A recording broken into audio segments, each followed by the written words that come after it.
नमस्कार, आप देख रहे हैं आर्य न्यूज। आपके साथ मैं हूं पल्लवी रविंद्र सिंह।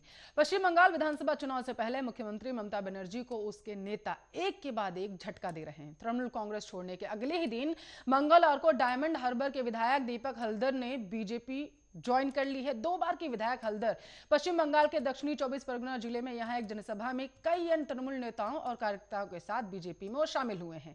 अब सवाल ये कि जिस तरह से एक के बाद एक टीएमसी के नेता बीजेपी में शामिल हो रहे हैं, कहीं इसका खामियाजा टीएमसी को आगामी विधानसभा चुनाव में भुगतना तो नहीं पड़ेगा। आज की चर्चा इसी मुद्दे पर, लेकिन उससे पहले एक रिपोर्ट।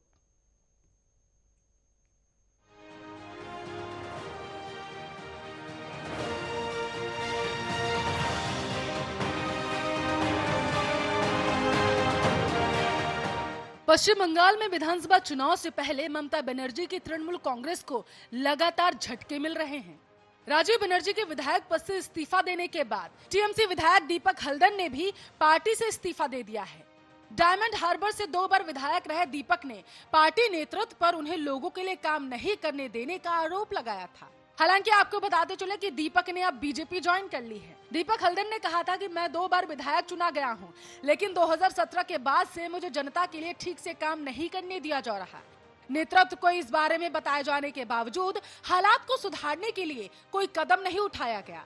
मुझे पार्टी कार्यक्रमों की कोई जानकारी नहीं मिलती। मैं अपने निर्वाचन क्षेत्र के लोगों और समर्थकों के प्रति जवाबदेह हूँ। हल्दर ने कहा है कि इसलिए मैंने पार्टी छोड़ने का फैसला किया है। आपकी जानकारी के लिए आपको बताते चले कि हल्दर पिछले कुछ महीनों से टीएमसी के खिलाफ बोल रहे हैं।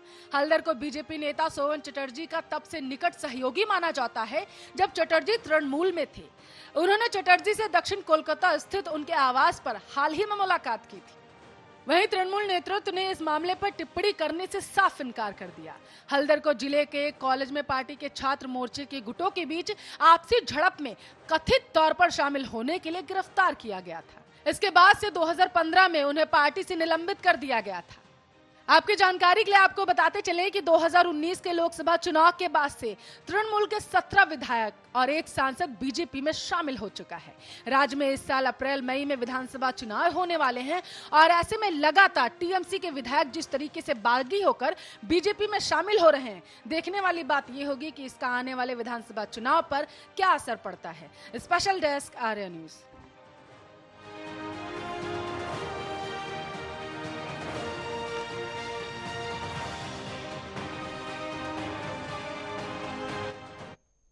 शुभेंदु अधिकारी से जो शुरुआत हुई थी वो अभी तक खत्म होने का नाम नहीं ले रही है। आपको बताते चले, सबसे पहले शुभेंदु अधिकारी ने बीजेपी ज्वाइन किया था और उसके बाद सीधे तौर पर देखा जा रहा है कि तब से लेकर के अभी तक 11 टीएमसी के नेता कार्यकर्ता जो दिग्गज नेता माने जाते थे और ममता बनर्जी के काफी करीबी माने जाते थे, वो भी इस लिस्ट में शामिल हैं।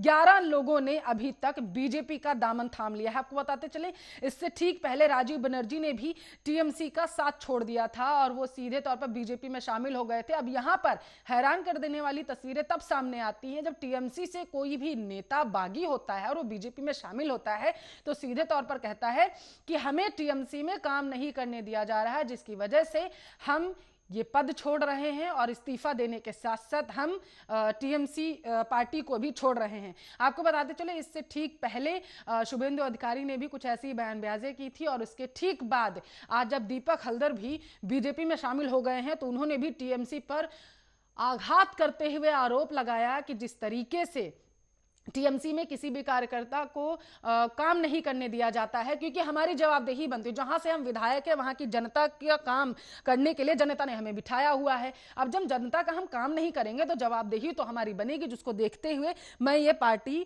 छोड़ रहा हूं और अपने पद से भी इस्तीफा दे रहा हूं। यहां पर आपको बताते चले कि 30 मई को पश्चिम बंगाल का जो कार्यकाल है वो खत्म हो रहा है। इससे पहले यहां पर आपको बताते चले कि अप्रैल में ही चुनाव कराए जाने की तैयारियां शुरू हो रही हैं, लेकिन इससे ठीक पहले जिस तरीके से एक के बाद एक टीएमसी के नेता और कार्यकर्ता और इसमें दिग्गज नेता भी शामिल हैं, यहां ध्यान देने वाली बात यह है। और इस तरीके से जब वो बीजेपी का दामन थाम रहे हैं तो बड़ा सवाल यह भी हो सकता है कि अप्रैल में जो विधानसभा चुनाव होने वाले हैं, पश्चिम बंगाल विधानसभा चुनाव होने वाले हैं, उस पर इसका क्या असर पड़ेगा। हालांकि आपको बताते चले, सबसे पहले जो ये विधायकों की तोड़फोड़ की सियासत जो शुरू हुई थी, ये तब शुरू हुई थी जब देश के गृह मंत्री अमित शाह पश्चिम बंगाल के दौरे पर गए थे और उनकी मौजूदगी में शुभेंदु अधिकारी ने बीजेपी ज्वाइन की थी। शुभेंदु अधिकारी के साथ साथ आपको बताते चले 21 से 25 नेता ऐसे थे जिन्होंने उस दिन बीजेपी ज्वाइन की थी, और इसमें से ठीक आपको बताते चले कि 5 जो थे वो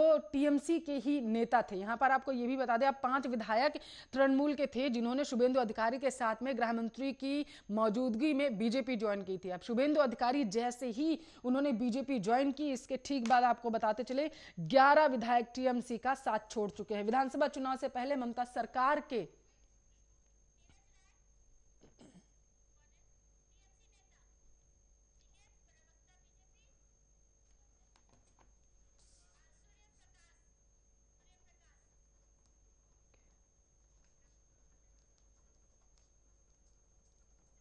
तो आपको बता दें चले कि लगातार पश्चिम बंगाल की सियासत गर्म होती जा रही है। और इस मुद्दे पर ज्यादा चर्चा करने के लिए टीएमसी के प्रदेशाध्यक्ष नीरज राय और सूर्य प्रकाश बीजेपी प्रवक्ता है हमारे साथ लाइव जुड़ चुके हैं। आप दोनों मेहमानों का सबसे पहले तो आर्या न्यूज पर बहुत बहुत स्वागत है। सूर्य प्रकाश जी, आपके पास सबसे पहले आना चाहूंगी, 11 टीएमसी के जो नेता हैं वो आप लोगों ने अपनी पार्टी में शामिल कर लिए हैं, मतलब जमीनी पकड़ मजबूत करने की लगातार कोशिश बीजेपी की द्वारा अभी जारी है। भारतीय जनता पार्टी की जो कोशिश है वो कोशिश जमीनी पकड़ को मजबूत करने की नहीं है। हमें पश्चिम बंगाल में विकास की गंगा बहानी है, वहां पर जो अराजकता फैली हुई है उसको खत्म करना है। जो अच्छे लोग दूसरी पार्टियों में हैं, जिनका दम घुट रहा है, जो काम नहीं कर पा रहे हैं, जो भारत के संविधान में देश के सम्मान में विश्वास रखते हैं, पश्चिम बंगाल के गौरवशाली इतिहास में विश्वास रखते हैं, जिसका आज के समय में माँ माटी मानुष की बात करने वाली ममता बनर्जी दीदी ने बिल्कुल हाथ कर दिया है, उससे जो भी दुखी लोग हैं वो सभी भारतीय जनता पार्टी में आने जा रहे हैं और उनका स्वागत है। और मैं आपको करेक्ट करना चाहूंगा पल्लवी जी कि पहली बार शुभेंदु अधिकारी जी ही भारतीय जनता पार्टी ज्वाइन नहीं किए हैं। सबसे पहले इनके बहुत ही बड़े नेता और ममता बनर्जी के राइट हैंड जिसे कहते थे मुकुल राय जी, मुकुल वो भारतीय जनता पार्टी में सबसे पहले ज्वाइन किए थे। उसके बाद तो एक सिलसिला चलता चला आ रहा है धीरे धीरे। और मैं आपको विश्वास दिलाता हूं चुनावों से पहले तक कम से कम 15 से 18 आपने विकास की बैट पश्चिम बंगाल में लाने की बात की है। यहाँ पर बड़ा सवाल ये भी बनता है कि बीजेपी विकास की बहर किस तरीके से लाएगी, दूसरी पार्टियों के नेताओं को अपनी पार्टी में शामिल करके विकास की बहर कैसे आती है, जरा से इसे संक्षेप में समझाइए। तो हमने पल्लवी जी, विकास की बयार किसी को अपनी पार्टी में लाकर नहीं आती है।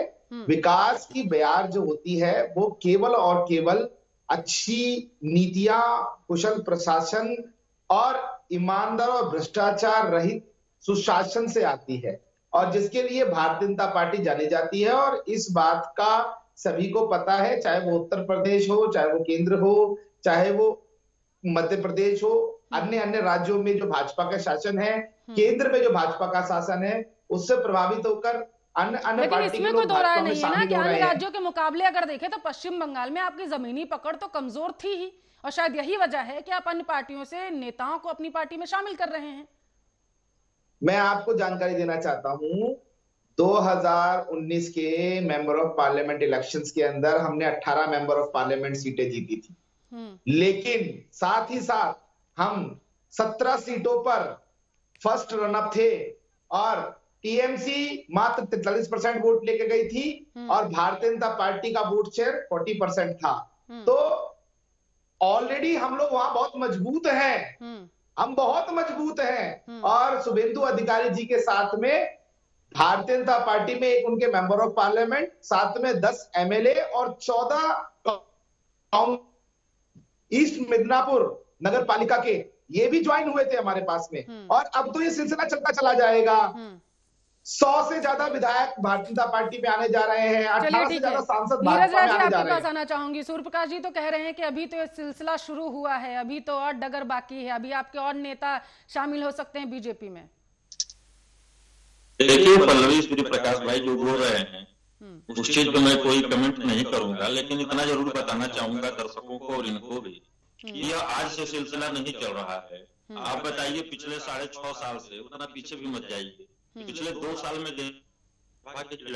देश के जो प्रधानमंत्री हैं उस समय भारतीय जनता पार्टी के प्रचार मंत्री थे मोदी जी, 45 एमएलए के चर्चा कर रहे थे। भाई साहब देखिए, सोचने वाली बात यह है पल्लवी और सूर्य प्रकाश भाई जी, कि जब आप हमसे बोल रहे हैं सार्वजनिक स्तर पे कि मैं आप में इतना लेकर जाने के लिए इच्छुक हूँ, तो मैं भी तो वहां पे सत्ता में हूँ ना। जब आप मेरे पे उंगली उठा रहे हैं तो उस उंगली को कैसे हम समेट कर चलें, आपसे बेहतर मैं सोच के चल रहा हूँ। हाँ, रही बात तो विधायकों को जाने वाली, ये वही विधायक हैं, भागने वाले हैं, जाने वाले हैं, जो कि वहां पे जनता इनको नकार चुकी है। जब भारतीय जनता पार्टी हो, तृणमूल कांग्रेस हो, लोकतंत्र में सबको चुनाव लड़ने का अधिकार है, इसे मैं नकार नहीं सकता। जीत और हार दोनों एक सिक्के के दो पहलू होते हैं सूर्य प्रताप भाई। रही बात विकास की, आप कौन से विकास की बात करना चाहते हैं जो देश के अंदर पिछले 6.5 साल में आपने किया है? आपने चर्चा किया उत्तर प्रदेश में मैं भी हूँ, या वही उत्तर प्रदेश है ना जहाँ पे एक अपराधी 8 पुलिस वालों को मार देता है, उसका रिकॉर्ड में कहीं नाम नहीं रहता है। भाई साहब ये सब जो है चीज ना वो बेकार की चीजें हैं। हाँ, अब आइए मुख्य बिंदुओं पे। मैं उसी उत्तर प्रदेश की बात कर रहा हूँ जहाँ अपने आप को बाहुबली कहने वाले मुख्तार सूर्यप्रकाश जी जेल में सुन लेते हैं शांति से, मैं उसी सुन लेते हैं सूर्यप्रकाश जी, सुन लेते हैं, बात पूरी होने दीजिए। आप बोल रहे थे तो वो चुपचाप सुन रहे थे आपको। नीरज राय जी मैं करना है पूरे डिबेट भर, ठीक है नीरज राय जी बात पूरी करिए। जी, इन्होंने कहा है कि लोकसभा चुनाव में हम 18 सीटें, भाई साहब अच्छी बात है लाना, आपने दिखा दिया 17 सीटें, लेकिन आपके पास आंकड़ा अभी दुरुस्त नहीं है। ठीक है, जो आप 17% से 40% गए हैं वो कांग्रेस और सीपीएम कम हुआ था। चिंता आपको ये नहीं है कि वहां पे टीएमसी को हराने के लिए आप लड़ रहे हैं। दिक्कत तो यह है कि जो वोट परसेंटेज आया था कांग्रेस और सीपीएम वाला, उसको अपने में बचाए रखने के लिए आप इतना जद्दोजहद कर रहे हैं, और मैं वहां पे काम पे लड़ रहा हूँ। पल्लवी आप इनसे एक चीज पूछ लीजिए कि 1.5 दर्जन से ऊपर इनके देश में प्रदेशों में शासित प्रदेश हैं इनके, कोई एक प्रदेश में बता दे जो बंगाल से बेहतर योजनाओं को लेकर काम कर रहे हों। भाई साहब अगर आपके पास काम होता, मुद्दा होता ना, तो आप अराजकता की राजनीति नहीं करते। और रही बात मुकुल राय को लेके आने की, ये वही मुकुल राय है ना जिनको आप पानी पी पी के गरियाते थे, ये वही शुभेंदु अधिकारी है ना कि लोकसभा में आपके लिए आकर्षण का मुद्दा बने थे, पूरा चुनाव का मुद्दा बने थे। और ये शुभेंदु अधिकारी आपके मंच पे जाके तृणमूल कांग्रेस की सरकार को वहां पे भ्रष्टाचारी कर रहे थे। नैतिक कर्तव्य बनता था कि देश के गृह मंत्री होने के नाते अमित शाह जी को एक भ्रष्टाचारी को जेल में भेजकर नजीर पेश करना चाहिए था। ये सब राजनीतिक चीजें हो सकती है। पल्लवी जी, मैं नीरज भाई की बौखलाहट को समझ पा रहा हूँ, इनकी विवशता को भी समझ पा रहा हूँ, और इनके अंदर जो डर पैदा हुआ है उसको भी समझ पा रहा हूँ कि भाजपा का ग्राफ जो तेजी से बढ़ रहा है पश्चिम बंगाल में, उसको देखकर केवल नीरज भाई ही नहीं, ममता बनर्जी जी तक ही इस समय में मानसिक संतुलन खोने की कंडीशन में है, क्योंकि जब पराक्रम दिवस के मुद्दे पर समय पर, अरे सुन लीजिए ना, अब आप बोलेंगे, अब हमको भी आपके उस स्तर पे आना पड़ेगा। आप सुन तो लीजिए। अब नहीं मैं सुन रहा हूँ, आप जो है आ गए मानसिक संतुलन बिगड़वाने लगे। अरे भाई साहब, देश का प्रधानमंत्री, बात पूरी हो जाने दीजिए, मुख्यमंत्री के नीरज राय जी बात पूरी हो जाने दीजिए, बोलने नहीं दे रहे हैं, नहीं देख रही है। ठीक है, अरे भाई अभी वही वो कह रहे हैं कि बौखलाहट जो है वो अंदरूनी जो है टीएमसी में होने लगी है। सूर्य प्रकाश जी अरे यही तो बौखलाहट है इनकी। हमारे 300 कार्यकर्ता इन्होंने मार दिए। राजनीतिक हत्याओं का एक बहुत बड़ा दौर इस समय में पश्चिम बंगाल में है, इसको पूरा देश देख रहा है, और इनकी टीएमसी के लोग भी देख रहे हैं कि राजनीति के अपने लाभ के लिए किस प्रकार ममता बनर्जी भाजपा कार्यकर्ताओं को मरवा रही है। मैं उस मुद्दे पे आता हूं पराक्रम दिवस के समय पे कि एक छटपटाहट, एक जिसे कहते हैं मानसिक संतुलन बिगड़ना, वो जय श्री राम का किसी ने नारा लगा दिया तो देश के प्रधानमंत्री आज एक मंच पे बैठे हैं। देश का गौरव, हमारा मान और सम्मान, परम आदरणीय परम पूजनीय नेताजी सुभाष चंद्र बोस जी का जन्म दिवस, जिसको केंद्र सरकार पराक्रम दिवस के रूप में मना रही है, उस पावन मंच के ऊपर घटिया राजनीति करने वाली ममता बनर्जी दीदी आती है, कहती है कि जय श्री राम का नारा क्यों लगा दिया।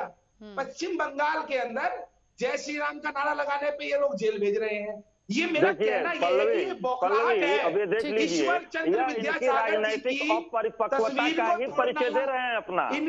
अरे भाई साहब, जानकारी दुरुस्त करो, प्रधानमंत्री के पद की गरिमा को बनाए रखो। और नेताजी सुभाष चंद्र बोस विश्व स्तरीय व्यक्ति हैं और प्रधानमंत्री के कार्यक्रम में ऐसे उठ के लोग नहीं आ जाते हैं, सिलेक्टेड लोग होते हैं। राम के नाम को बेचकर राजनीति करने का कारोबार कब बंद करोगे महाप्रभु, बताइएंगे देश को। अरे मेरे महाप्रभु, बांग्लादेश से मुद्दा ये है, ठीक है, राम के नाम पर सियासत करना बंद कर दीजिए। ये बड़ी विडंबना की स्थिति, राजनीतिक पार्टियां आप लोग हमेशा राम के नाम पर सियासत क्यों करते हैं? एक मिनट, आज मुद्दा जिस मुद्दे पर हम चर्चा कर रहे हैं वो ये है कि लगातार टीएमसी से नेताओं का मोह क्यों भंग होता जा रहा है। मुद्दे पर रहे तो बेहतर होगा। ठीक है नीरज राय जी, ठीक है सूर्य प्रकाश जी, नीरज राय जी, अगर पिछले 7 दिनों की बात करें तो दो नेताओं ने, ठीक है सूर्य प्रकाश जी ठंडा पानी पी लीजिए, पिछले 7 दिनों में 2 नेताओं ने टीएमसी छोड़ दी है। ऐसी क्या वजह है जिससे टीएमसी से नेताओं का मोह भंग होता जा रहा है? क्या आपको लगता है कि आत्ममंथन करने की जरूरत यहाँ पर टीएमसी को है? देखिए, मैं आपसे पल्लवी, आपके हर बार डिबेट में जब भी मैं बैठा हूँ मैं एक ही चीज बताया हूँ कि वहां पर जनता नेता चुनते हैं। ये वही नेता हैं जो एक्सपायरी डेटेड हैं। हमारे नेताओं को देखा जा रहा है, लेकिन इनके अंदर से जो नेता कूद के आ रहे हैं, बौखलाहट मेरी नहीं है, बौखलाहट वो सूर्य प्रताप भाई की दिख रही है। मैं तसल्ली बख्श आपसे परिचर्चा कर रहा हूँ। ये कहाँ पहुंच जा रहे हैं? राम पे, राम आपकी जागीर नहीं है, राम हमारे लिए सनातनी हूँ मैं, और आपसे पूछकर राम की पूजा नहीं करूंगा, इतना ध्यान रख लीजिए। रही बात राम के सम्मान की, तो आपसे छीन कर राम का सम्मान में दूंगा। जब लोगों को जेल भेजा जा रहा था तब कहाँ थे आप सनातनी जी? क्या ठीक है, समय मिलेगा सूर्य प्रकाश जी। नीरज राय जी, क्या आपको नहीं लगता है कि जिस तरीके से एक के बाद एक जय श्री राम का नारा लगाने पे आप जेल भेज देते हैं? जय श्री राम का नारा क्या या तो आप सुन लीजिए पल्लवी, ईरान है वो, अफगानिस्तान है वो, जी जो है हिंदुस्तान है। स्मृति ईरानी से बड़े नेता है क्या बीजेपी में? अभी परसों ही स्मृति ईरानी 150 कार्यकर्ताओं को बोल रही थी। इनमें कभी कोई 110 बोलता है, कोई 138 बोलता है, कोई 150, अमित शाह जी 300 बोलते हैं। अरे महाप्रभु, 150 से ऊपर वहाँ किसान भी शहीद हो गए हैं, देश के अन्नदाता, उस पर भी तो एक बार बोल दिया करिए। जानकारी जो है आंकड़ा दुरुस्त रखिए। मैं आपसे चर्चा में घबरा नहीं रहा। अन्नदाता का जो सम्मान है वो पता है कितना कर रही है ममता बनर्जी दीदी? किसान सम्मान निधि, यहाँ बात हमारी और आपकी हो रही है। सम्मान निधि देते हैं किसान को। पल्लवी जी, मैं इनको बता दूं, अरे छोड़िए, आपकी सम्मान यही है सूर्य प्रताप जी। ठीक है सूर्य प्रकाश जी, जिस तरीके से शुभेंदु अधिकारी के बाद टीएमसी के दिग्गज नेताओं को आपने अपनी पार्टी में शामिल कर लिया है, क्या आपको लगता है कि इसका आगामी विधानसभा में फायदा बीजेपी को मिलेगा? देखिए पल्लवी, इस समय अभी नीरज भाई की मैं बात सुन रहा था, कह रहे थे सारे आउट ऑफ डेटेड है, एक्सपायर है। तो भैया काहे ममता बनर्जी दीदी इतना परेशान हो रही हैं? काहे आप लोग इतना परेशान हो रहे हो? जितना हम परेशान हो तभी तो चीची छाछा खाकर चीची करती है मंच पे, उनको दुपट्टा पहना रहे हैं, लगा दे कोई तो मंच छोड़ देती है। बंगाल के सम्मान सुभाष चंद्र बोस जी के जन्म दिवस पर मनाया जा रहा है, पराक्रम दिवस का अपमान किया है ममता बनर्जी जी ने। माफी मांगनी चाहिए पूरी टीएमसी को इसके ऊपर। बंगाल अरे भैया, जो भाजपा के प्रचार मंत्री हैं उनको शिक्षा दीजिए कि नेताजी के मंच पे इनके कौन से चाटुकार थे। आप ही की तरह होंगे लोग ना जो जय श्री राम कर रहे थे वहां पे। नेताजी जय श्री राम बोलते थे, सभी धर्मों का पालन करते थे। नेताजी के बारे में सूर्य प्रकाश जी, मेरा सवाल आपसे ये था कि क्या आपको लगता है कि जिस तरीके से टीएमसी के दिग्गज नेता बीजेपी में शामिल हो रहे हैं, क्या इसका फायदा आगामी विधानसभा चुनाव में आप लोगों को मिलेगा या नहीं? देखिए पल्लवी जी, बंगाल में सरकार बननी तय है भारतीय जनता पार्टी की।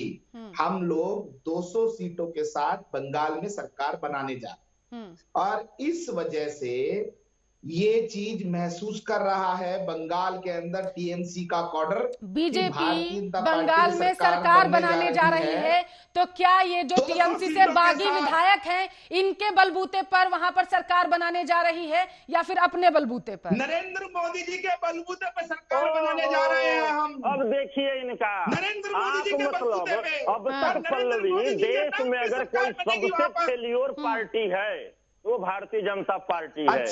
एक मोदी जी को हटा दिया जाए तो इनमें क्या है? वार्ड की मेंबरी जीतने की क्षमता किसी में नहीं है। ग्राम पंचायत का चुनाव होगा तो मोदी है तो मुमकिन है। सूर्य प्रकाश जी है तो मुमकिन है। सूर्य प्रकाश जी, मैंने आपसे सवाल ये इसलिए किया था क्योंकि ये बेहद महत्वपूर्ण हो जाता है। जब कोई विधायक दूसरी पार्टी में रहता है तो वो बीजेपी के लिए दागी होता है, जब वो बीजेपी में शामिल हो जाता है तो वो सर्फ एक्सेल से नहा जाता है, या आप ये कहना चाहते हैं उस पर कोई दाग नहीं रह जाता है? पल्लवी जी, यही शुभेंदु अधिकारी है ना जिन पर आप लोग आरोप लगा रहे थे भ्रष्टाचार के। स्टार्ट होते ही मैंने आपको बताया था यही शुभेंदु अधिकारी है ना जिन पर आप लोगों ने भ्रष्टाचार का आरोप लगाया था, और ममता बनर्जी ने वही कहा कि आप लोगों ने पहले भ्रष्टाचार का आरोप लगाया, अब क्योंकि उन्हें लग रहा है कि कहीं ना कहीं उन्हें फायदा होगा, भ्रष्टाचार के जो आरोप आप लोगों की तरफ से लगे थे वो हट सकते हैं, इसलिए जो बागी विधायक हैं वो बीजेपी में शामिल हो रहे हैं। कानून अपना काम करेगा, ये याद रखिएगा, कोई नहीं बख्शा जाएगा। ममता बनर्जी जी नहीं बख्शा। वही मेरा सवाल है, मेरा सवाल आपसे यही है कि आखिर ऐसा क्यों है कि आप लोग पहले उन्हीं विधायकों पर आरोप लगाते हैं, उसके बाद वही विधायक बीजेपी में शामिल होते हैं और आप लोग तब उनका वरमाला लेकर के स्वागत करते हैं। पानी पी पी के जिन लोगों को आप शब्द बोले थे आप लोगों ने, उसके बाद उन्हें वरमाला पहनाकर स्वागत किया जाता है। मैं एक सवाल पूछना चाहूंगा नीरज राज जी आ रहे हैं आपके पास। सूर्य प्रकाश जी बात पूरी करिए। सूर्य प्रकाश जी एक चीज बता दीजिए, 2017 में जिन पर आप लोग पहले आरोप लगा रहे थे उन्हें अपनी ही पार्टी में शामिल करना, नहीं सुनिए क्या दर्शाता है? 2017 में मुकुल राय जी इनकी पार्टी में आ गए, एक शारदा नारदा इनके द्वारा जपा जाता है, उसके मुख्य वांछित रहे हैं मुकुल राय, शुभेंदु अधिकारी और हेमंत बिश्व शर्मा। आपने कितनी नीरज राज जी बात पूरी करिएगा, आपके पास आएंगे तब बात पूरी करिएगा। हाँ जी, 5 साल में कानून बात पूरी कैसी बात कर रहे हैं आप सूर्य प्रकाश जी? एक तरफ आप लोगों ने जब वो विपक्ष में थे तो कहते हैं, अभी आपने कहा ना कि नीरज राय जी ने कहा कि पानी पी पी के अब शब्द बोलते थे आप लोग, उसके बाद उन्हीं लोगों को शामिल कर लिया जा करके। नीरज राय जी आप बात पूरी करिए अपनी। मैं वही पूछना चाहता हूं, तो प्रकाश भाई साहब ने कहा कि जो भी मतलब दागी है उनको छोड़ा नहीं जाएगा। भाई साहब 5 साल हो गया है मुकुल राय को आपके घर में, कितनी नोटिस आपने शारदा नारदा में मुकुल राय को थमाई है, और प्रमोशन जरूर मुकुल राय का कर दिया है। यह जनता जानती है ना, हमसे लड़कर पार तो पालेंगे आप बहस में, क्योंकि टेक्नोलॉजी में तो एक्सपर्ट है भारतीय जनता पार्टी, क्योंकि रिटर्न में स्क्रिप्ट मिल जाता है। लेकिन जनता को क्या समझाएंगे? टीएमसी से जो आपके अंदर आए हुए लोग हैं वो क्या जाकर वहां पे मांगेंगे वोट? अब मोदी जी को इतना भी आप लोग नीचे मत ले आ दीजिए कि इतिहास आने वाले समय में लिखा जाए कि एक ऐसा प्रधानमंत्री था जो कि ग्राम पंचायत के चुनाव में भी चेहरा हुआ करता था। ठीक है, सूर्य प्रकाश जी जवाब दीजिए। देखिए ऐसा है, ये जितनी भी बातें आज हो रही हैं, मैंने आपको एक बहुत ही जिम्मेदारी से एक बात कही कि कानून अपना काम करेगा, हमारे पास सबका स्वागत है। बंगाल को बचाने के लिए जो भी साथ आएगा सबका स्वागत है। हम सबका साथ चाहते हैं, सबका विकास चाहते हैं, सबका सम्मान चाहते हैं। और ये जो बोल रहे हैं मुकुल राय वाली बात, मैं इनसे पूछना चाहूंगा कि आपको याद है कि 26 जनवरी को 79 के अंदर कभी राजधानी ट्रेन हाईजैक हुई थी, सुना है आपने? सुना है, याद है आपको? वो मैटर आप लोग चला रहे हैं, आप विमान चली गई थी ना, वही मुफ्ती शहीद उस समय थे, आप गठबंधन की 89 में सरकार थी। तृणमूल कांग्रेस ने अपना सचिव बना रखा है जिसने राजधानी ट्रेन को हाईजैक किया था। क्या बात करते हैं, गजब। ये उग्रवादी, वीडियो आप लोग चला रहे हैं वही बात कर रहे हैं क्या? सत्ता के अंदर रहकर जानकारी बढ़ाइए, जानकारी बढ़ाइए, जानकारी काम कर रहे हैं। ऐसे आप सनातन अनर्गल चीजों को मत लोगों के पास लेकर जाइए। आप लोग राजधानी ट्रेन आ रही है, आप लोग ट्रेंड करा रहे हैं, ये पता है। लेकिन वही ना जो कंधार में विमान चली गई थी, अपहरण होकर मुफ्ती शहीद थे, आप में क्या बात करते हैं? कंधार की नहीं कह रहा, राजधानी ट्रेन की बात कर रहा हूँ, जिसको हाईजैक करने वाला चीजों पे जो आपकी आईटी सेल प्रचारित कर रही है, चलिए ठीक है, सचिव है, मत बोलिए, बताइए कर लो आप वो, या आपकी तथ्यों के लिहाज से बात करने की बात की जा रही है यहाँ पे। नीरज राय जी, ठीक है, मुद्दे पे रहते हैं। नीरज राय जी, ऐसा क्यों होता है कि जब भी कोई नेता टीएमसी से बागी हो रहा है तो राजधानी का, ठीक है नीरज जी, ऐसा क्यों हो रहा है कि जब भी कोई नेता टीएमसी से बागी हो रहा है, या फिर हम यूं कहें कि पार्टी से इस्तीफा दे रहा है, दूसरी पार्टी में शामिल हो रहा है, यहाँ बीजेपी की बात नहीं हो रही कि चलिए बीजेपी में ही शामिल हो रहा है, ऐसा क्यों हो रहा है कि लगातार विधायक ये बोल रहे हैं कि टीएमसी में काम नहीं करने दिया जा रहा, आला अधिकारी बात नहीं सुनते हैं, हमें जनता को जवाब देना है, इस वजह से हम पार्टी छोड़ रहे हैं, ऐसा क्यों है? ये कोई एक विधायक की बातें मैं आपको नहीं बता रही हूँ, जितने विधायकों ने पार्टी छोड़ी है लगातार ये बयानबाजियां सामने आ रही हैं, क्यों? देखिए पल्लवी साहब, जाहिर सी बात है कि अगर आप हमें पसंद नहीं रहो, आपसे बात नहीं करना है, तो आपके बारे में तो ऐसी ही चीज मैं बताऊंगा। लेकिन एक नेता ने बताइए जो कहा हो कि ममता बनर्जी से मैं तकलीफ में आकर पार्टी छोड़ा हूं, क्योंकि उनको पता है कि ममता बनर्जी हर एक चीजों पे बारीकी के साथ जानकारी रखती हैं, उस पे काम करती हैं। और ये नेता जो जाते हैं वो जाते हैं तो जनता, फिर तो यहाँ पर ममता बनर्जी के लिए बेहद गंभीर विषय हो जाता है और सोचनीय भी और आत्ममंथन करने की भी यहाँ पर जरूरत है कि अगर विधायक लगातार बागी हो रहे हैं, नीरज जी अपनी पार्टी छोड़ रहे हैं, टीएमसी छोड़ रहे हैं, दूसरी पार्टियों का दामन थाम रहे हैं और उन तक बात ही नहीं पहुंच रही है कि विधायक बागी क्यों हो रहे हैं, जबकि ये बेहद गंभीर आरोप है कि किसी पार्टी पर लग रहा हो कि काम नहीं करने दिया जा रहा है, इस वजह से हम पार्टी छोड़ रहे हैं। वो कौन से लोग हैं जो फिर काम नहीं करने दे रहे हैं? ममता बनर्जी को आत्ममंथन करने की जरूरत इस पे नहीं है। हम गंभीरता से नहीं लेते हैं। क्यों नहीं लेते हैं? कि जनता ने आपको अपना प्रतिनिधित्व दिया है, जनता ने आपको एमएलए बनाया है, विधायक बनाया, सांसद बनाया है। जनता की मनोदशाओं को समझे बिना आप अगर पाला बदल देते हैं तो उसको स्वहित बोला जाता है, उसको पार्टी हित नहीं बोला जाता और जनता का हित नहीं बोला जाता, उसको स्वहित बोला जाता है। और स्वहित की कदर कहीं नहीं होती है। मैं इससे आपसे सहमत हूं। आपने कहा कि अभी तक किसी भी नेता ने ये नहीं कहा कि ममता बनर्जी से त्रस्त होकर के मैं पार्टी छोड़ रहा हूं। उन्होंने कहा टीएमसी के आला अधिकारी जो हैं, आला नेता जो हैं, वो काम नहीं करने दे रहे। मेरा सवाल आपसे जो था और मैं फिर से दोहरा रही हूं, क्या आपको नहीं लगता है कि ममता बनर्जी को फिर इस पूरे मसले पर गंभीरता से गहन अध्ययन करने की जरूरत है, इस पूरे मसले पर कि एक के बाद एक नेता बागी हो रहे हैं और आरोप लगा रहे हैं? छवि खराब होगी विधानसभा चुनाव से ठीक पहले अगर इस तरीके की तस्वीरें आएंगी। देखिए पल्लवी, देखिए लोकतंत्र में जब चुनाव आते हैं ना तो इधर से आदान प्रदान होता रहता है। लगी रही बात ममता जी की गंभीरता से लेने की, तो ममता बनर्जी जी ग्रास रूट से निकल कर आई हुई नेत्री हैं। वो कहीं ऊपर से नहीं टपक गई हैं, किसी के बताया तो किसी के सुन लिया। हर व्यक्ति पे गहन अध्ययन करती है, उसके बाद ही जिसको मनाने की बात होती है मनाती है, जिसकी क्या कमियां हैं, जरूरतें हैं, उसे पूरा करने की बात होती है। लेकिन जब स्वहित की बात आती है तो ममता बनर्जी भी उस पे उनको दरकिनारे ही कर देने में भलाई समझते हैं, क्योंकि पहले उनको जनता का हित जरूरी है, पाखंड जरूरी नहीं है। ये बताइए, लेकिन विधायक तो ये कह रहे हैं ना कि जनता के हित में ही काम नहीं करने दिया जा रहा है। हाँ, जनता का हित अगर वो करना चाहते तो ऐसी उनके साथ नौबत ही नहीं आती। सुन लीजिए, क्योंकि वो जनता के लिए प्रधानमंत्री और प्रचार मंत्री नहीं है, सूर्यप्रकाश जी जनता के लिए हैं। क्योंकि जब देश में एक नेता 35 साल तक भीख मांग कर खाने का रिकॉर्ड बनाया था, उस समय ममता जी 28 से 29 साल में देश के कद्दावर नेता सोमनाथ चटर्जी जी को चुनाव हराकर लोकसभा में पहुंची थी। तो आप समझ सकते हैं कि उनकी कथनी और करनी में कहीं से अंतर नहीं हो सकता है। ठीक है, सूर्यप्रकाश जी जवाब दीजिए। काम करें, एक्सपायरी डेटेड जो लोग हैं जो इनके लायक हैं इनमें जा रहे हैं। ठीक है सूर्यप्रकाश जी, हम यहाँ पर जो खड़े हुए हैं, यहाँ हम बैठे हैं, वहां पर बंगाल के विषय में बात होनी चाहिए। ये बैठकर ममता बनर्जी जी का महिमा मंडन कर रहे हैं।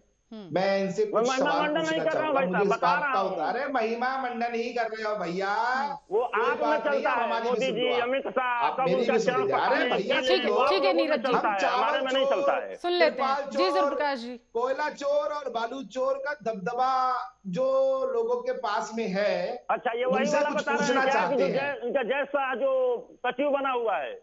अरे सुन लीजिए भैया, सुन लीजिए, लड़का आप मुझे इस बात का उत्तर दीजिए। अरे उत्तर तो दीजिए मुझे एक बात का, आप मुझे इस बात का जवाब दीजिए कि आज बंगाल के अंदर क्यों किसान आत्महत्या कर रहा है, मुझे इसका उत्तर दे।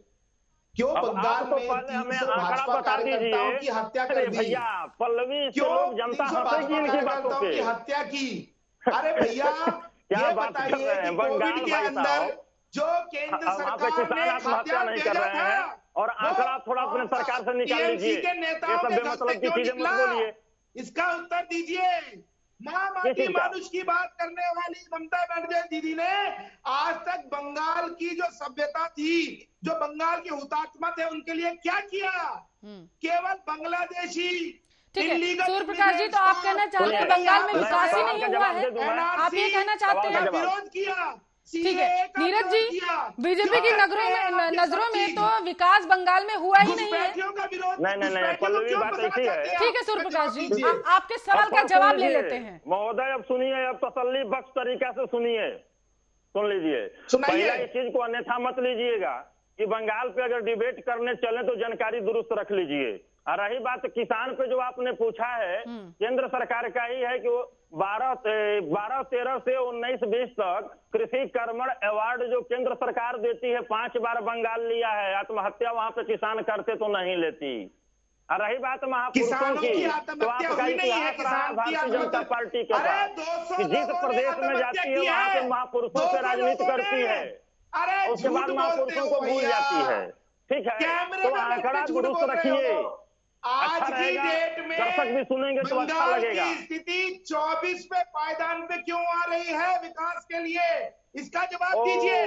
बंगाल के अंदर कोई भी इंडस्ट्री क्यों नहीं डेवलप हो रही? देखिए नीरज राय जी, जिस तरीके से सूर्यप्रकाश जी आरोप लगा रहे हैं कि बंगाल में विकास नहीं हुआ है, बंगाल में विकास की रफ्तार बेहद धीमी है, ये इस वजह से सवाल महत्वपूर्ण बन जाता है क्योंकि आपके बागी विधायक भी लगातार यही आरोप लगा रहे हैं कि विकास नहीं करने दिया जा रहा है टीएमसी के द्वारा। शायद अभी इनको नहीं पता है, लघु कुटीर उद्योग जो है वहां पर 15% इंक्रीज हुआ है।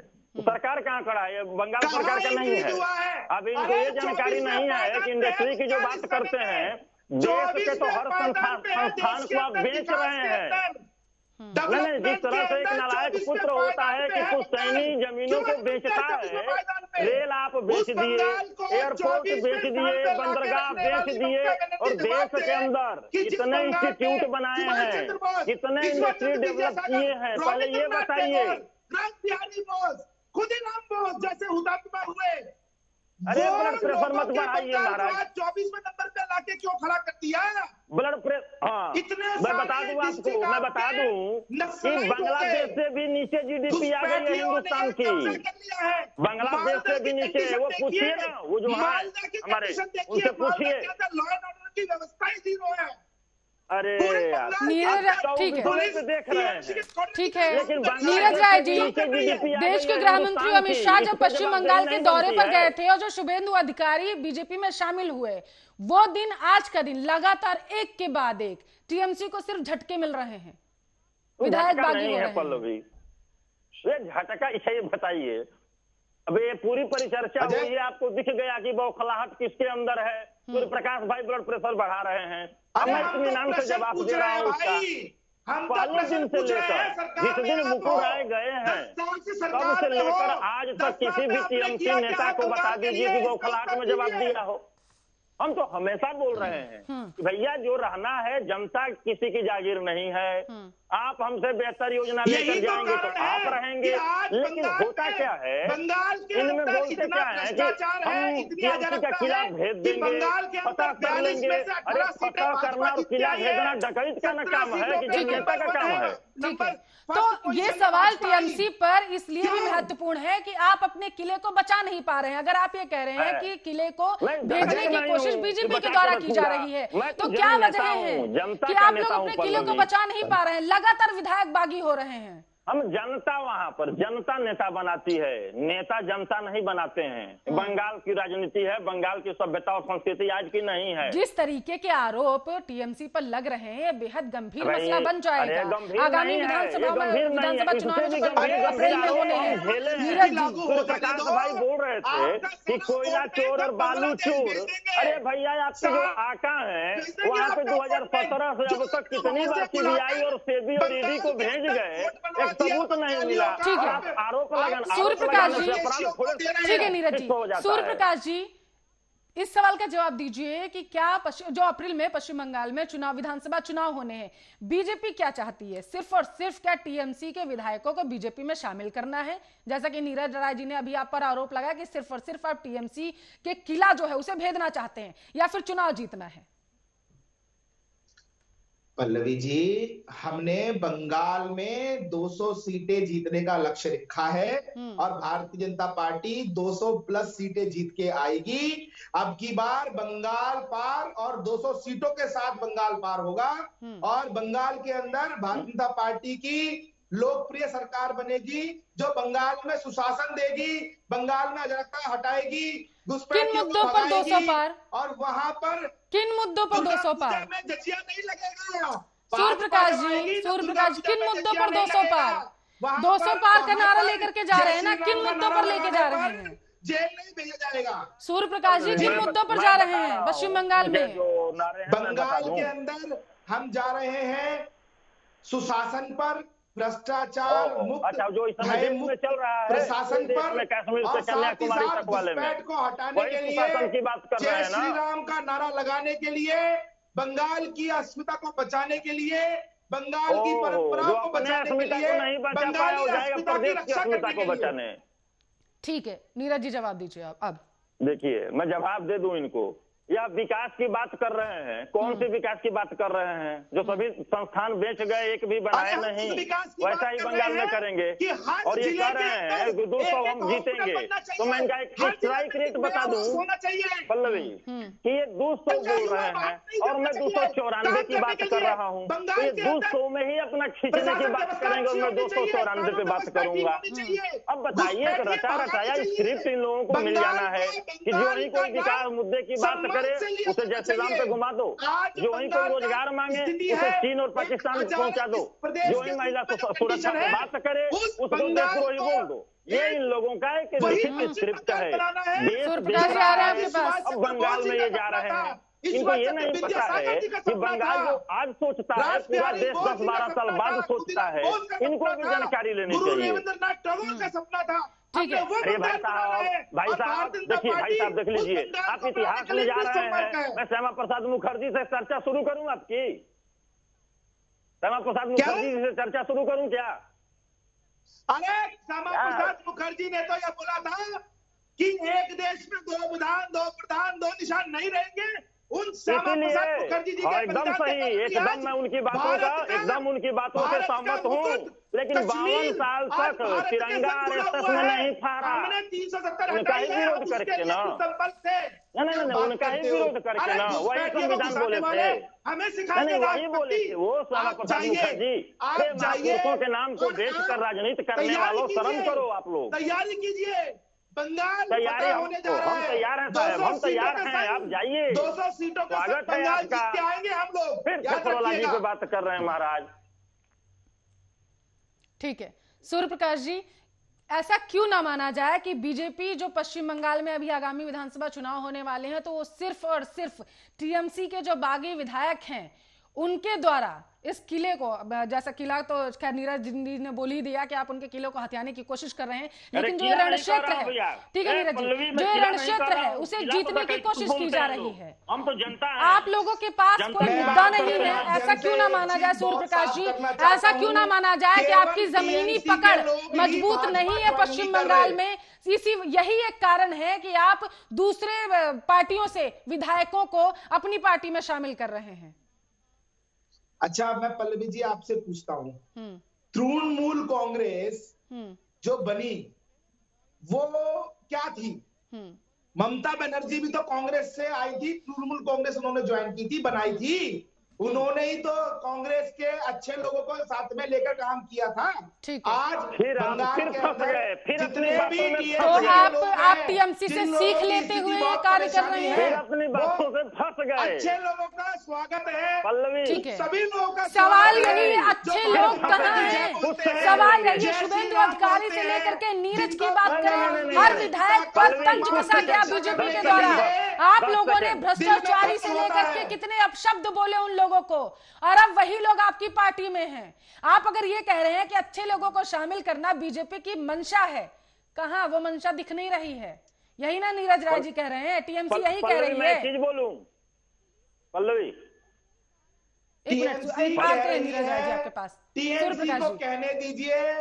बंगाल के अंदर भारतीय जनता पार्टी के बढ़ते हुए जनाधार से टीएमसी की स्थिति बहुत खराब है। इन लोगों देखिए सूर्य प्रकाश जी एक मुद्दे पर रही है, या तो आप अच्छे लोगों को शामिल कर रहे हैं, या फिर आप कह रहे हैं कि ठीक है वो अच्छे नहीं है तो इस पर कानूनी कार्रवाई आगे की जाएगी। दोनों में से एक ही बात हो सकती है। मैंने ये कभी नहीं, सुन लीजिए, मैंने ये कहा आपको, आपने कह दिया, जिम्मेदारी से अभी भी बोल रहा हूँ, सुन लीजिए, मैं ये अभी भी बहुत जिम्मेदारी से अपने शब्दों पे हूँ कि बंगाल के अंदर जिस भी व्यक्ति को लगता है कि वो भारत माता की सेवा करना चाहता है, जिसको लगता है कि वो प्रभु श्री राम का काम करना चाहता है, जिसको लगता है कि वो भारत के संविधान में आस्था रखता है, जिसको लगता है कि बीजेपी में आ सकता है, सुभाष चंद्र बोस के सपनों, ठीक है नीरज राय जी, बीजेपी जो ये दूरदृष्टिता दिखा रही है कि जिसे ये लगता है कि वो भारत माता की सेवा करना चाहता है वो बीजेपी में आ सकता है, ये दूरदृष्टिता बीजेपी की पहले क्यों नहीं थी जब पानी पी पी के अब शब्द बोले जा रहे थे शुभेंदु अधिकारी से लेकर के? अगर नीरज की बात करें, मैं बोल रहा हूँ कि आज जितनी दुर्गति तो सूर्य प्रकाश भाई की किसी डिबेट में नहीं हुई होगी। अभी इन्होंने कहा है कि ममता बनर्जी कांग्रेस छोड़ के टीएमसी बनाई थी, जाहिर सी बात है, सब जानते हैं। सुनिए, सुन लीजिए, अरे सुन लीजिए, सुन लीजिए, अपनी दुर्गति का संभालिए, सुन लीजिए, अरे भाई सुन लीजिए, बात पूरी होने दीजिए सूर्य प्रकाश जी, बात पूरी होने दीजिए। देखिए बात लीजिए भैया, सबको समय मिला है, आपको भी मिला, उनको भी लेकिन ये वही बात बोले हैं जो अमित शाह जी बोले थे वहां पे। भाई साहब, अमित शाह को भी जानकारी शायद नहीं है कि श्यामा प्रसाद मुखर्जी जी भी कांग्रेस में ही 2 बार मंत्री रहे हैं, 2 बार, एक बार चुनाव हार के। आपके पास तो जानकारी है, बांग्लादेश से वोट की हो जानकारी, ठीक है, घुसपैठियों के देखिए रही बात दूरदर्शिता दिखाने की, मुद्दे पर रहे तो बेहतर होगा। सूर्य प्रकाश जी बात पूरी होने दीजिए, नीरज जी बात पूरी करिए। चलिए, वो बौखलाहट है, वैसे हम लोग झेलते रहते हैं। जब मोदी जी और अमित शाह जी को झेल गए तो हमारे को झेलाएंगे। चलिए ना, अब आइए, अब रही बात दूरदर्शिता की जो है, आपने कहा राष्ट्रवाद पे ये लोग चलते हैं, भारत माता की जय। भाई साहब, बंगाल, यूपी, हिंदुस्तान के 6,38,588 गाँवों से ही नौजवान निकल कर देश की आजादी के लिए भारत माता की जय बोले थे। यह भाजपा सिखाने नहीं आएगी हमको, दिख रही है। उस समय के गद्दार थे, आज अपने को देशभक्त बताते घूम रहे हैं। आज जितने राम के नाम को लेकर चलते हैं, राम के नाम को राजनीतिक अपना विस्तार का धंधा बंद कर दीजिए राम के नाम पे, नहीं तो यही राम का नाम आप लोगों को कहीं उल्टा न पड़ जाए। समझ रहे हैं? राजनीतिक विस्तार बंद करिए, धर्म के प्रचार के लिए राम का नाम आप लीजिए, लेकिन राजनीतिक विस्तार के लिए नहीं। अपने में गट्स रखिए, अपने में गट्स, अपने मुद्दा पे आइए, देश की जनता और प्रदेश की जनता को बात सुनाइए। बंगाल के अंदर राजनीतिक हत्याएं करते हैं, जो लोग कोयला चोरी करते हैं, जो लोग चावल चोरी करते हैं, जो तिरपाल चोर हैं, जो सिंडिकेट चलाते हैं, जानकारी नहीं है, बैठा दी है, सिखाएंगे, हमको सिखाएंगे, किसी को जानकारी नहीं है। अरे पता है कि कितनी बार बंगाल में सीबीआई जांच गई है, केंद्र सरकार ने भेजा है, पता है आपको? कि आज बंगाल के अंदर पता है आपको? 40% अभी लेटेस्ट में सब गई थी सीबीआई बंगाल में, को सपोर्ट किया। चोर कह देना, जितने चोर होते हैं, जितने खेत उखाड़ने वाले होते हैं, दूसरे को पहले आरोप लगाते हैं, पहले स्थान पे रहे हैं। ठीक है, सूर्य प्रकाश, ठीक है, ठीक है, ठीक है। यहाँ पर देशभक्ति का परिचय किसी को नहीं देना है। यहाँ पर सवाल ये है कि मुद्दे पर रहना है, और सवाल सिर्फ ये है कि क्यों टीएमसी के विधायक बीजेपी में लगातार शामिल हो रहे हैं। विधानसभा चुनाव होने हैं अभी, ये भी हो सकता है। कितना असर पड़ेगा इसका? खामियाजा टीएमसी को भुगतना पड़ेगा या फिर बीजेपी को इसका फायदा होगा? ये भी भाजपा की तरफ आ जाए। ठीक है, आपका स्वागत करते हैं। नीरज राय जी, न्योता आपको भी मिल चुका है। जय श्री राम का नारा लगाइए और बताइए बंगाल बनाइए। परिचर्चा कर रहे हैं या सौदा? ठीक है, आप सूर्य प्रकाश जी आपने न्योता दिया है, अब देख लेते हैं नीरज राय जी लेना चाहते हैं। नीरज राय जी जवाब दीजिए। पल्लवी ये बताइए, ये परिचर्चा कर रहे हैं या सौदा कर रहे हैं या बीजेपी की तरफ आ जाइए, आमंत्रण दे रहे हैं? अब बताइए इनको क्या बोला जाए, इनको क्या तैयारी करके बैठ के चर्चा करेंगे? भारत माता की आ जाओ दुकान पे आ जाओ कर रहे हैं। सूर्य प्रकाश जी, जो बीजेपी में होगा क्या वही देशभक्त है? हाँ, वो तो प्रमाणित है। बताइए, आपको नहीं लगता? हाँ, ये आप बोल रहे हैं। बांग्लादेशियों को हटाने की बात इस देश का हर नागरिक देशभक्त है। इस देश का, सूर्य प्रकाश जी, इस देश का हर नागरिक देशभक्त है। मुझे लग रहा है आप भी होंगे, मुझे लग रहा है आप भी होंगे सूर्य प्रकाश जी। तो इस तरीके की भाषा का प्रयोग ना करें तो बेहतर होगा कि बीजेपी में शामिल हो जाइए, देशभक्ति का परिचय दीजिए आकर के। कैसी बात कर रहे हैं आप सूर्य प्रकाश जी? सभी नेता बोल रहे हैं आ जाइए। बंगाल गई है, शर्म नहीं आ रही है? आप बंगाल गई है पल्लवी जी? आपकी बदिया हो रहा हूँ तो आ जाइए। मैं रहा हूँ कूच बिहार के अंदर, इतनी बुरी स्थिति है, बांग्लादेशी घुसपैठियों ने बंगाल की स्थिति को चरमरा दिया है। हर तरफ गुंडा राज है, कहीं भी प्रशासन नहीं दिखता। पुलिस टीएमसी के वर्कर की तरह काम कर रही है। इसको भी जानकारी लीजिए। ठीक है, नीरज जी जवाब दीजिए। ठीक है सूर्य प्रकाश जी, नीरज जी जवाब दीजिए। अराजकता फैली हुई है पश्चिम बंगाल में। हाँ, देखिए, अराजकता अगर वो है ना, तो वैसे ही अराजकता को मैं अराजकता मानूंगा। लेकिन जो उत्तर प्रदेश के अंदर एक अपराधी 8 पुलिस वालों को मार देता है और उसका आपराधिक रिकॉर्ड ही कहीं नहीं है। एक इनका प्रभारी वहां गए हुए हैं, विजयवर्गीय का लड़का मारता है अधिकारी को परिहार डंडा से, पलट जाता है। वो सफेद क्यों नहीं सकते हैं लोग? बंगाल में लेकिन वहां पर इनको बॉर्डर से इसे बताइए पल्लवी, बांग्लादेश से क्रॉस करके बॉर्डर पे आने पे किसकी जिम्मेदारी होती है? में घुसे बैठे हैं। मैं कह रहा हूँ कि ठीक है कि बांग्लादेशी आ गए वहां पर, लेकिन शेख हसीना से इनके मोदी जी जाके गलबहियां खेल रहे हैं। लेकिन एक बार ये क्यों नहीं बोल रहे हैं भैया बांग्लादेशियों को ले जाओ? एक बार भी नहीं। क्यों नहीं भाई? केवल आप लोग आरोप लगाने के लिए चल रहे हो क्या भाई साहब? पार्टी बनाकर सीएए और एनआरसी लेके तो आए हैं। कहाँ आगे भैया? और एनआरसी के बिहार में खुरपी का गीत शुरू कर दिए। भगाएंगे, हर घुसपैठिया भगाएंगे इस देश हसुआ का बिहार में खुरपी का गीत मत गाइए। यहाँ पे परिचर्चा दूसरी चल रही है, लंबा प्रोसेस चलेगा। ओहो सूर्य प्रकाश जी, सवाल बेहद महत्वपूर्ण है जिस पर आज हम चर्चा कर रहे थे, और वो सिर्फ ये बनता है कि बीजेपी क्या टीएमसी के बागी विधायकों के कंधों पर सवार होकर के बीजेपी जो पश्चिम बंगाल के सर माथे पर बैठने जा रही है, पश्चिम बंगाल के चुनावी रणक्षेत्र को जीतने जा रही है? समय की कमी है, 30 सेकंड में सूर्य प्रकाश जी।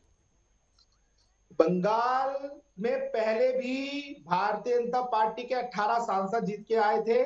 बंगाल में पहले भी 17 सीटों पर भारतीय जनता पार्टी के member of parliament first run up रहे हैं। 40% वोट बंगाल में भारतीय जनता पार्टी को मिले हैं। बंगाल में भारतीय जनता पार्टी का अपना एक शक्तिशाली नेटवर्क है।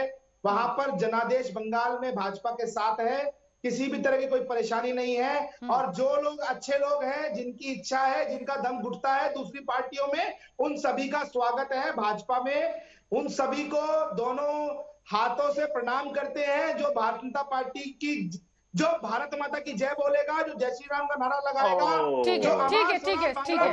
नीरज राय जी, आखिरी प्रतिक्रिया आपसे। 11 विधायक बागी होकर के बीजेपी का दामन थाम चुके हैं, क्या अभी भी टीएमसी ये सोचकर बैठी रहेगी कि ठीक है, जिससे जाना है वो चला जाए, जिससे रहना है वो रहे? विधानसभा चुनाव से पहले इस तरीके की परिस्थितियां, क्या खामियाजा भुगतना पड़ेगा टीएमसी को? जिनके कार्यालय में 52 साल तक देश का तिरंगा ही नहीं लहराया, जब ऐसे ही लोग मुझे राष्ट्र धर्म और राष्ट्रवाद सिखाएंगे तो मैं क्या करूं? अब चलिए, बताइए। ठीक है, बहुत बहुत शुक्रिया। टीएमसी के प्रदेशाध्यक्ष नीरज राय जी, बीजेपी के प्रवक्ता सूर्य प्रकाश मिथिल हमारे साथ लाइव जुड़े थे इस मुद्दे पर चर्चा करने के लिए। इसमें कोई दो राय नहीं है कि पश्चिम बंगाल में अप्रैल में विधानसभा चुनाव होने और जिस तरीके से टीएमसी के विधायक बागी होकर के बीजेपी में शामिल होने, देखने वाली बात यह होगी कि टीएमसी को इसका खामियाजा विधानसभा चुनाव में भुगतना पड़ता है या फिर बीजेपी को इसका फायदा होता है। इसी के साथ इस बुलेटिन में भी बस इतना ही। देश दुनिया की तमाम खबरों के लिए आप देखते रहिए आर्या न्यूज।